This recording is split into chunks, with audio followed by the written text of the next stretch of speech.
Hello guys, welcome back to my channel Rutuja's aesthetic blog. आज आहे वटपौर्णिमा आणि वटपौर्णिमेची पूजा करायला आई जाणार आहे. सोबत मीही जाते.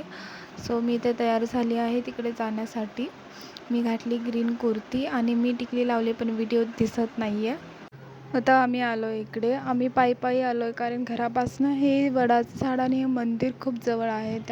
इथे सर्व बाया वडाची पूजा करतात. खरं तर इथे माझं काहीच काम नाही आहे, पण आईने फोटो काढण्यासाठी मला घेऊन आली आहे, त्यामुळे मी आली आहे. ही आमच्या गल्लीतलं नवीन हनुमान मंदिर जे प्रियानगर कमिटीने बनवलेलं आहे.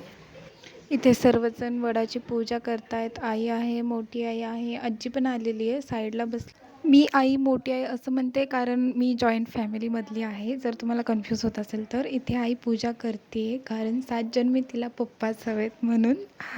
लास्ट टाईम आईचे वडपूजेचे जास्त काही फोटोज नाही आहेत, म्हणून मग यावेळेस मी फोटो काढायला आले होते आईचे आणि भरपूर फोटो काढले. इथे सर्वजण एकमेकांची ओटी भरत आहेत. आज त्यांचा सण आहे, सो बघा आई किती खुश दिसते. सर्वजण बायका अशाच एकमेकांच्या ओट्या वगैरे भरत आहेत. सो गाईज, तुम्हाला व्हिडिओ आवडला असेल तर व्हिडिओला लाईक, शेअर आणि सबस्क्राईब करायला नक्की विसरू नका. बाय.